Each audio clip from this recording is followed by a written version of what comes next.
حمین نے بڑے اطمینان سے کندھے اچکا کر کہا۔ ہال میں کہا گونجا۔ تو پھر مشکل کیا تھا؟ میزبان نے چھیڑ چھاڑ والے انداز میں کہا۔ اس سے پہلے پوچھے جانے والے سارے الفاظ۔ حمین نے بے حد سنجیدگی سے ترکی بترکی کہا۔ ہال میں پہلے سے زیادہ اونچا کہا بلند ہوا۔ کیوں؟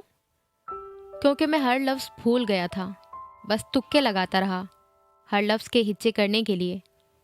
بس آخری لفظ تھا جو میں آنکھیں، کان، ناک سب بند کر کے بھی ہچے کر سکتا تھا۔ وہ روانی سے کہتا گیا۔ ہال میں تالیاں اور کہے لگتے رہے۔ وہ اس بچے کی حاضر جوابی، خوش مزاجی اور بزلہ سنجی کی داد دیتے ہوئے محظوظ ہو رہے تھے، لیکن اس کی بات پر یقین نہیں کر رہے تھے۔ ہال میں بیٹھی ہوئی صرف رئیسہ تھی جو یہ جانتی تھی کہ وہ حرف بحرف ٹھیک کہہ رہا ہے۔ اسے آخری لفظ کے علاوہ واقعی سارے لفظ بھولے تھے، اور وہ اس کے تاثرات دیکھ کر ہی یہ جان جاتی تھی کہ وہ ایک بار پھر اپنا لفظ ہچے کرنا بھول گیا تھا۔ اور پھر اپنی کرسی پر بیٹھی وہ اپنی انگلیوں کی پوروں پر اس کے لیے دل ہی دل میں دعا کرنا شروع کر دیتی۔ اور آخری لفظ اتنا آسان کیوں لگا تھا آپ کو؟ میزبان نے پھر پوچھا۔ ایک ہاتھ اپنے سینے پر رکھے دوسرے ہاتھ سے رئیسہ کی طرف اشارہ کرتے ہوئے حمین نے بڑے فخری انداز میں کہا، کیونکہ میں اور میری بہن وائز نائٹو سے آئے ہیں، یعنی ایک نامعلوم مقام۔ ہال ایک بار پھر تالیوں اور کہکہوں سے گونج اٹھا تھا۔ ہال میں لگی اسکرین پر گلاسز لگائے شرماتی ہوئی رئیسہ ابھری تھی، جس کے اطراف میں بیٹھے امامہ اور سالار بھی اس کی بات پر ہنس پڑے تھے۔ حمین نے جو کہا تھا وہ بالکل ٹھیک تھا۔ وہ دونوں پچھلے کئی ہفتوں سے اس ایک لفظ کا استعمال اپنے لیے اتنا باقاعدگی سے کر رہے تھے کہ ان کی روز مرہ کی گفتگو کا حصہ بن گیا تھا۔ رئیسہ اور حمین یہ سمجھتے تھے کہ وہ دونوں کسی نامعلوم تصوراتی دنیا سے آئے تھے جو صرف ان دونوں کو پتہ تھی، ان دونوں کو نظر آتی تھی، کسی دوسرے کو نہیں۔ وہ دونوں انوکھے تھے اور یہ ان دونوں کا ذاتی خیال تھا۔ یہ پچھلے کچھ ہفتوں میں پائے جانے والی ان دونوں کی نئی فینٹیسی کا نام تھا، اور یہ کیسے ممکن تھا کہ حمین سکندر اپنی اس فینٹیسی کا نام بھول جاتا جو یکدم اس کے سامنے حقیقت بن کر آئی تھی۔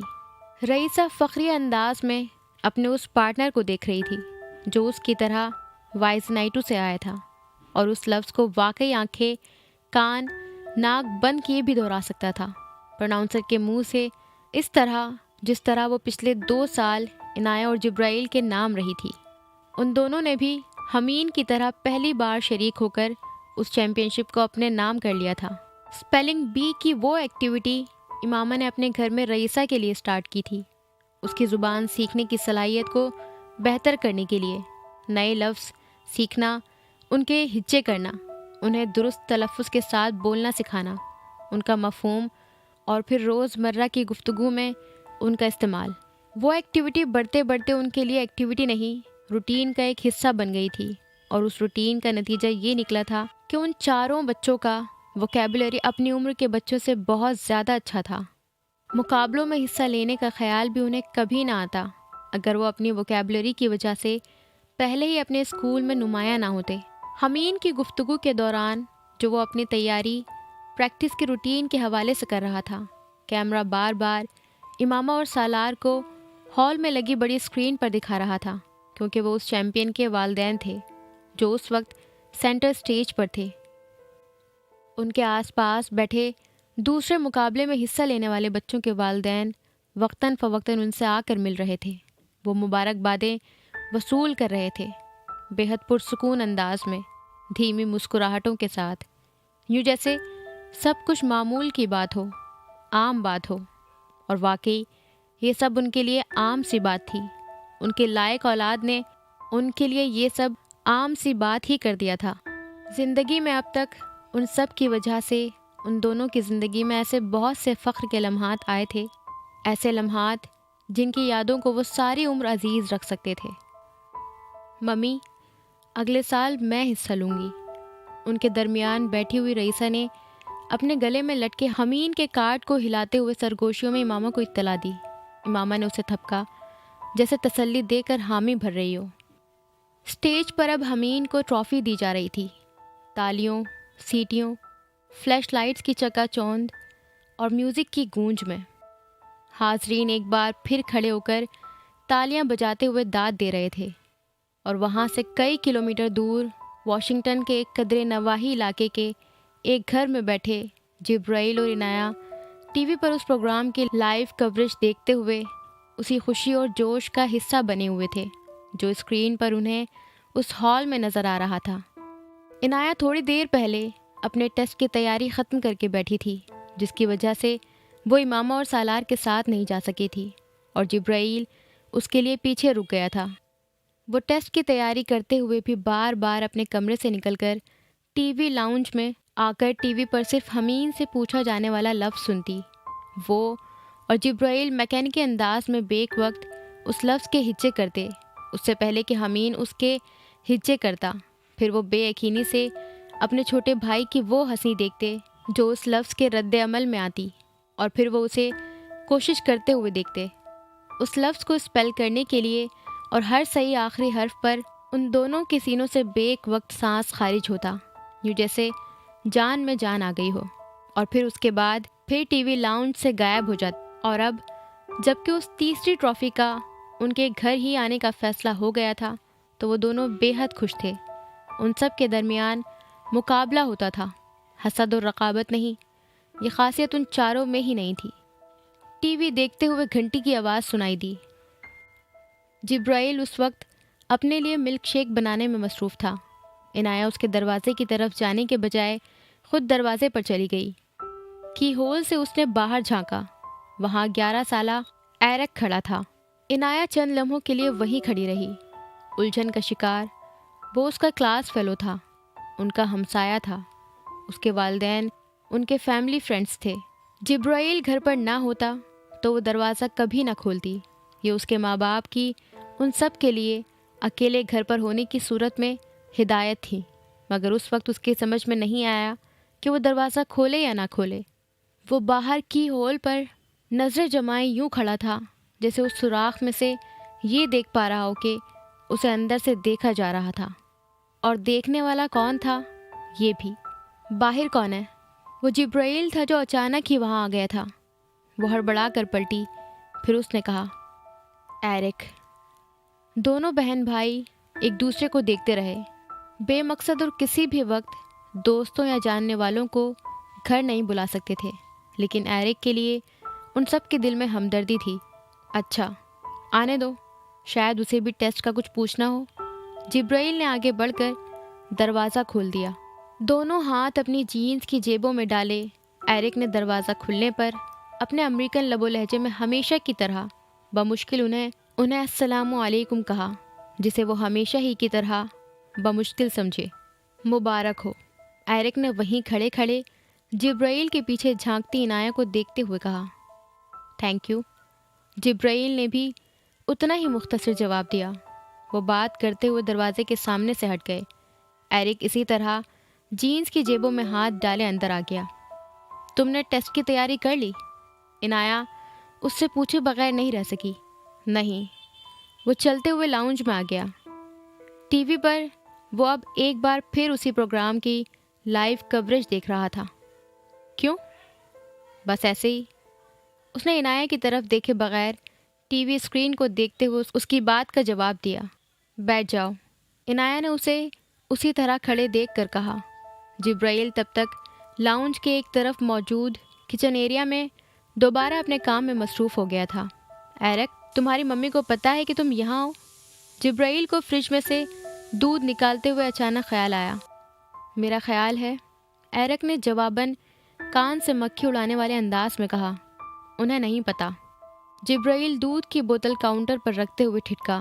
اسے پچھلے ہفتے کا خیال آیا تھا کہ جب ایرک کی ممی اسے ڈھونڈتے ہوئے وہاں آئی تھی اور انہوں نے شکایت کی تھی کہ وہ بتائے بغیر گھر سے نکلا تھا، اور وہ اتفاقاً اسے ڈھونڈنے لگی تو انہیں پتہ چلا کہ وہ گھر پر تھا ہی نہیں۔ تبھی وہ ان لوگوں کے گھر آئی تھیں، کیونکہ انہیں پتہ تھا وہ انہیں کہیں اور نہیں تو وہاں ضرور مل جائے گا۔ ممی گھر پر نہیں ہے، ایرک نے جبرائیل کے تنبیہ انداز کو بھانپ لیا تھا۔ کہاں گئی ہیں؟ جبرائیل کبھی اتنی پوچھ گچھ نہ کرتا اگر یہ ایرک نہ ہوتا تو کہیں نہ کہیں ان سب کو پتہ تھا کہ وہ بعض دفعہ ان سے جھوٹ بولتا تھا اور بڑے اطمینان سے بولتا تھا، اور یہ عادت اسے پہلے نہیں تھی، 1 سال پہلے جب اس کا باپ زندہ تھا۔ کسی دوست کے پاس گئی ہیں، سبل اور مارک بھی ان کے ساتھ ہیں۔ اس نے جبرائیل کو بتایا۔ ٹی وی پر اب کوریج ختم ہو کر کریڈٹس چل رہے تھے۔ تم ساتھ نہیں گئے؟ عنایہ نے اس سے پوچھا۔ مجھے ٹیسٹ کی تیاری کرنی تھی، اس نے ترکی بترکی کہا۔ عنایہ اسے دیکھ کر رہ گئی۔ وہ اب ریموٹ ہاتھ میں لیے اس کا معائنہ اس طرح کرنے اور اس کے بٹنوں کو چھونے میں مصروف تھا جیسے زندگی میں پہلی بار ریموٹ دیکھا ہو۔ عنایہ کی طرف متوجہ نہ ہوتے ہوئے بھی اسے اندازہ تھا کہ وہ اس کی بات پر اسے ہی دیکھ رہی ہوگی۔ چلو پھر ٹیسٹ کی تیاری کرتے ہیں، عنایہ نے جواباً اسے کہا۔ اسے واقعی تشویش ہوئی تھی۔ ایرک نے ٹیسٹ کی تیاری نہیں کی تھی۔ اس کا مطلب تھا کہ وہ ایک بار پھر ٹیسٹ میں برا اسکور لینے والا تھا۔ یہ سب واپس کب آئیں گے؟ ایرک نے اس کی آفر کو مکمل طور پر نظر انداز کرتے ہوئے بات بدلنے کی کوشش کی۔ ٹیسٹ کی تیاری اس کی زندگی کا مسئلہ نہیں تھا، اس کی زندگی کے مسائل کچھ اور تھے۔ واپس آ رہے ہوں گے، عنایہ نے اسے بتایا اور اسے دیکھنے لگی۔ اسے پتہ تھا اب وہ بے مقصد بے معنی سوال کرتا رہے گا تاکہ وہاں بیٹھا رہے تب تک جب تک وہ وہاں سے بھی بیزار نہ ہو جاتا۔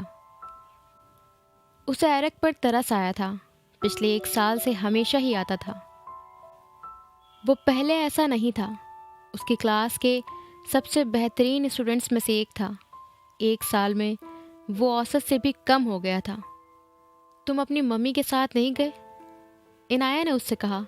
اس نے ایک لمحہ قبل جبرائیل کی ملک شیک کی آفر رد کی تھی۔ ہاں، میں جا سکتا تھا لیکن میں نہیں گیا۔ میں کوئی گیم کھیل سکتا ہوں؟ اس نے ایک ہی جملے میں جواب اور سوال کیا۔ عنایہ ہچکچائی۔ نہیں، عنایہ کے بجائے جبرائیل نے جواب دیتے ہوئے اس کے ہاتھ سے ریموٹ لے لیا تھا۔ اس وقت ہمارے گھر میں کوئی گیمز نہیں کھیلتا، کافی دیر ہو چکی ہے۔ آب حیات کے اور ایپیسوڈ سننے کے لیے ہمارے چینل کو سبسکرائب کریں، پسند آئے تو لائک کریں اور اپنے دوستوں کے ساتھ شیئر کرنا نہ بھولیں۔ Bye bye.